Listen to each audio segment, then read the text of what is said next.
slaves should try to make themselves free. Why should we live off a book that's thousands of years old? Because the book gives us the only worldview that makes sense of reality.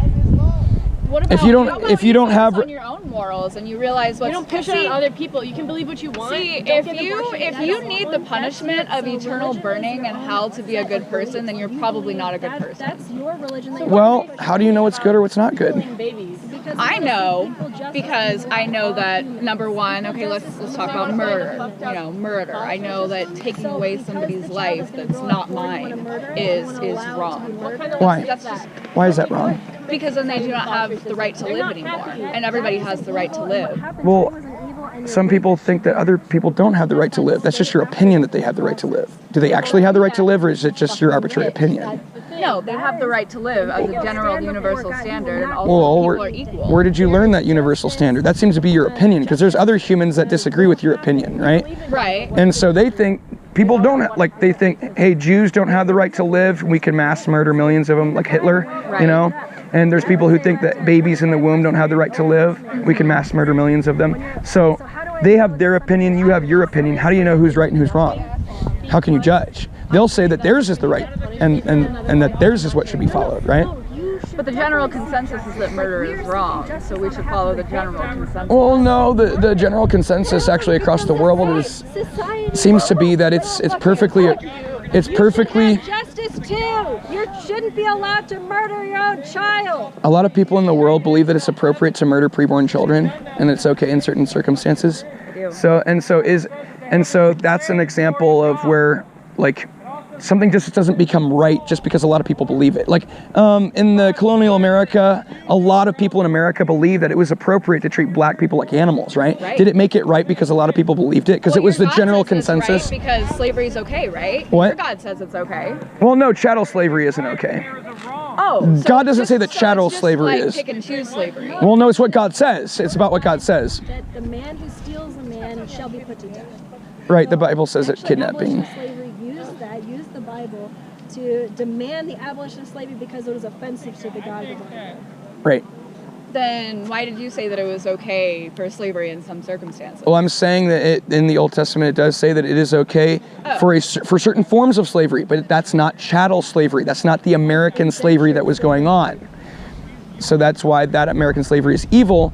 But does it become good to then treat black people like animals if the general consensus is that we should treat black people like animals? No. Okay, so then you shouldn't use general consensus to say that that's the standard for morality, right? Well, then I'll use Anton LaVey's Satanic Pillars as my moral code. Yeah, so you're going to make Anton LaVey your God and trust in what he says for morality? No, actually, Anton LaVey says that everyone should be their own God, and that morally we should focus on ourselves and not worry about other people. Oh, okay. So if somebody's getting raped in front of you, you shouldn't worry about that. You should just let the rapist do what he wants because that makes him happy and that's his morality? No. Okay. Rape is wrong. Why? It says so in the Satanic Pillars. Okay, so you're putting your faith in the Satanic Pillars, but you just said that the Satanic Pillars are about like people's own sense of morality, right? Like, is there like are there certain things that are laid out in the Satanic Pillars, like this is wrong, this is wrong, this is wrong, this is wrong? Like, what things do the Satanic Pillars tell you are wrong? Like, what things are wrong according to your satanic religion? Rape, torturing and harming, maiming animals, children, women, innocent people. Don't give advice unless you're asked for it. Yeah, why have you chosen to put your faith in the Satanic Bible? Because it makes way more sense than the Holy Bible, in my opinion. So where's the revelation from the all-knowing being to tell you the true nature of reality in the Satanic Bible? There is none. Okay, so that doesn't make sense of reality. Like I was explaining to you earlier, you need revelation from somebody who knows everything to give you the true nature of reality, right? Because you don't know. Well, see, I believe in witchcraft, and so I can actually talk to spirits, and so I can get knowledge from them. Yeah, but they don't have all knowledge. They're not omniscient beings. Those are that's demonic, right? Those are probably demons. Right. Yeah, and they want you to go to hell, so you shouldn't engage in that. They're trying to deceive you and lead you into hell. They're trying to get you down the path of rebellion against God. You're already in rebellion against God, and they're encouraging you in that evil. And so there's no reason to put your faith in the Satanic Bible and what it says. That's not revelation. Put your faith in the Holy the Bible. Well, it is because it's Yahweh knows everything. He's an omniscient being. Satan is not an omniscient being. You don't even believe that Satan exists. Right. You like the Satanic Bible was created by men, right? Right. Okay. So men who had certain opinions about what morality is, right? Right. So why should you trust their opinions about morality and not somebody else's opinions about morality? Because their morality lines up with my morality. Okay. So it comes down to, again, morality. It's just preferences, right? It's just your own personal opinion. It's not really morality. It's not really you ought to do this. It's more like, I think you ought to do this. It's my opinion that rape is wrong. It's not actually wrong.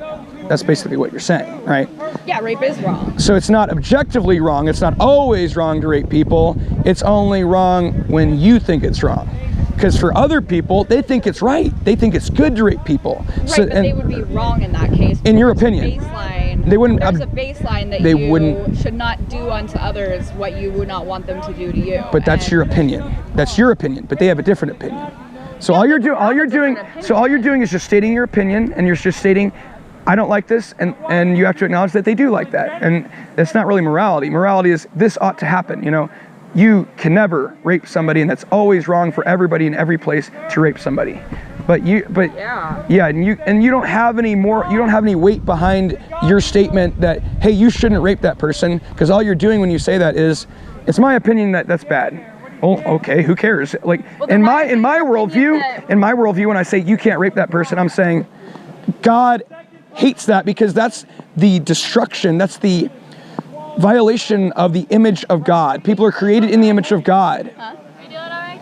Yeah. All right. Oh, yeah. And so I'm saying, like, you shouldn't rape that person because that person reflects God, and that's violation of the image of God.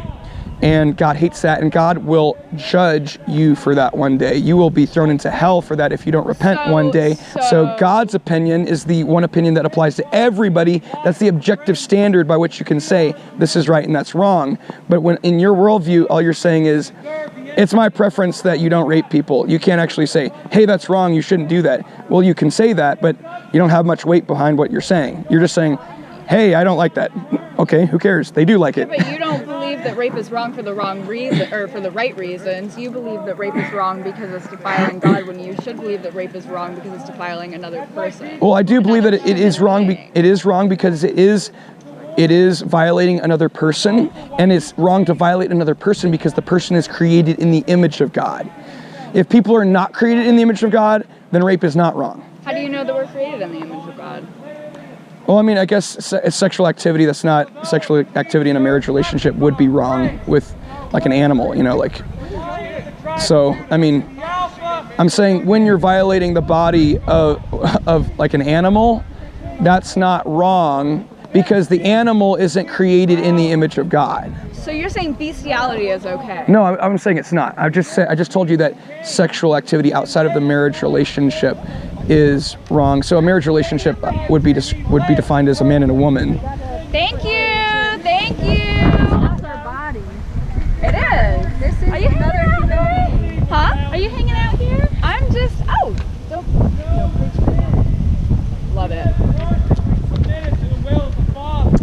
Yeah. So you should put your faith in revelation from an all-knowing being, and not the opinions of men, and not the Satanic Bible that was created by men.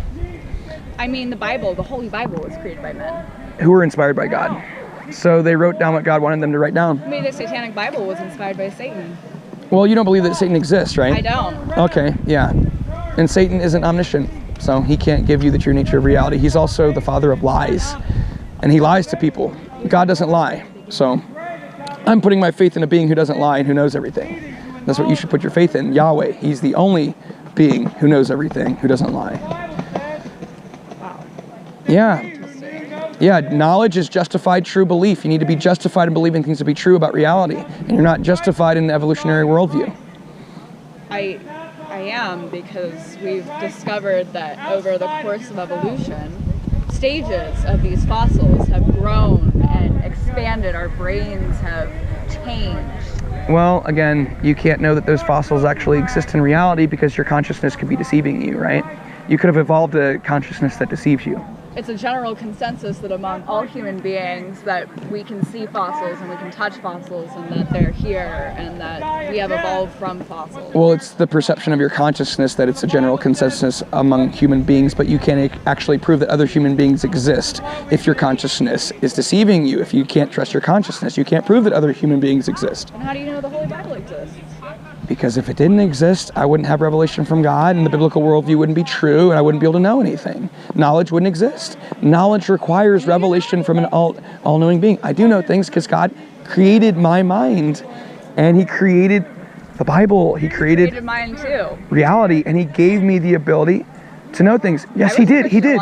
He did give you a mind to know things, and you have the knowledge deep down that He does exist, and that's why you know things.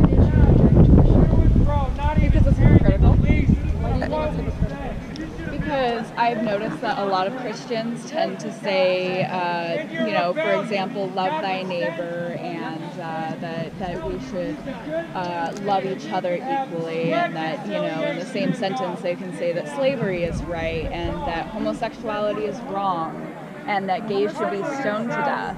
Homosexuality is wrong because it's an abomination of God. Because He did not create, He created us male and female.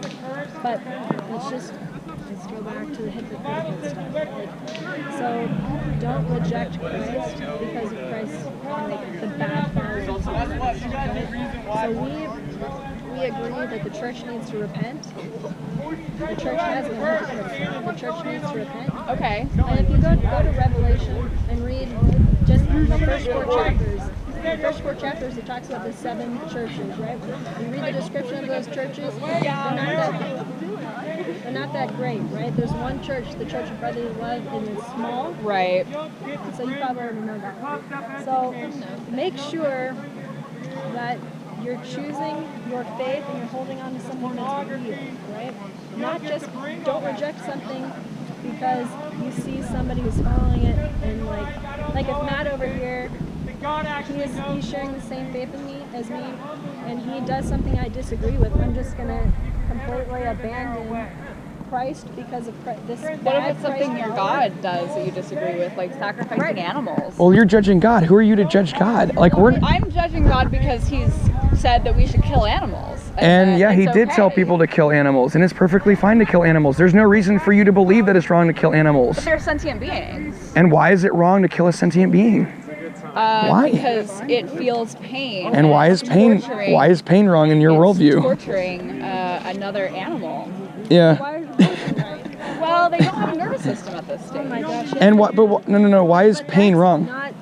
That's not what. It's because I'm made in the image of God, and you're being ageist. We hung Him on a cross. So. Well, I'll tell you why this is okay. Is because if it affects my health, then I'm gonna get rid of that child. Well, that's selfish. Yeah, I'm not gonna die for a clump of cells. Do you think? Well, you're discriminating based on physical characteristics. Everybody needs to live. You're a clump of cells, you know, like everybody's a clump of cells. It's just how big. You are a big clump of cells. Yeah, and so why do you think that sentience gives somebody value? Why? You're just your arbitrary opinion. You just like came up with this like arbitrary standard. Because why? Sentience means that a creature can communicate with others. It means that it has feelings. It means that it has emotions. So what? It means that that it's wrong to take away its life. Well, that you've just chosen to believe that it's wrong to take somebody's life just because they have certain characteristics. Why? It's just so arbitrary. There's no reason to believe that. Then why can't I kill this baby? Because God says you can't, because the baby's created in the image of God. And God hates it when you shed innocent blood. Well, then why is it okay to kill animals? Because animals are not created in the image of God. Animals don't sin. They don't sin. No, I don't believe they sin. They're not moral beings. So you grew up in the church, right? Yeah. You do know it wasn't until after the flood that God allowed us to like sacrifice and eat animals. So before that, it wasn't allowed. It wasn't codified by God. God told Noah after the flood that in the same description of explaining, like, now you can eat the flesh of animals, in the same description he's explaining for the first time the punishment when a man does violence to another man and kills him and sheds innocent blood, then like after due process of law, then by man, your blood will be shed. So basically, the capital punishment, like that guy is going to be put to death by the state for murder. Right. So I agree with that. Isn't that interesting? Yeah, that is. I do agree with you. I agree on that God. I think God does find it like it's gross that we have to slaughter animals and eat them. But after the flood, the decay and the sin that we have been immersed in, like we would not be healthy people. We would not be able to propagate. We would not be healthy people without being able to slaughter animals and eat them. Why would we have to be healthy? They were going. I think they probably had an ice age immediately or very shortly after the flood, and so it was a necessity to hunt. It may be And store food. Okay, that I'll give you that. That makes sense. yeah. So it might be like it's fine if you want to. I don't think it offends God if you don't want to eat meat, right? It doesn't offend God. Right. In fact, he's probably like good on you, but he has allowed it after the flood. It was very specific. After the flood, he told Noah, and those I think it's Genesis 6:9 or something like that. No, 9:6. 9:6. Sorry, I got it. Yeah. So, yeah, I mean, I every time I see an animal that's like hit on the side of the road is broken, I'm like, oh God. And even again going even further. No. Fast forward. Jonah, right? When Jonah was called as a prophet to go talk to Nineveh and get them to repent, like we're over here getting Boise to repent, God said, when Jonah was like, God, if the destruction of Nineveh doesn't happen that I saw in that vision, then, just kill me. Just kill me. So go home and read Jonah chapter 4. So Nineveh has now repented, and he is like upset that the destruction of Nineveh hasn't happened as envisioned. Go away! Nobody wants to see this. Nobody wants to see it. They need to see it. It saves people's lives. Yes. Sorry, say that again. You see how you're just kind of like making yourself your own God? Yeah, what are you saying? So the last sentence in that is, he told Jonah, is it right for you to be angry? Don't I care about the 100,000 people that are in Nineveh? And it's animals too. The animals that are also in Nineveh. Do I not care? God himself said, do I not care about those people and all of the animals? I'm glad I only that have like 30 seconds because I got to get to class, but just wondering if you were to try to bring people to your side, do you think it would be better or worse to have like signs with like dead babies on it? I guess? Dead babies, because even if they might get angry at me initially, that image will still stick in their mind, and it might impact them later on when they get pregnant and might be considering abortion.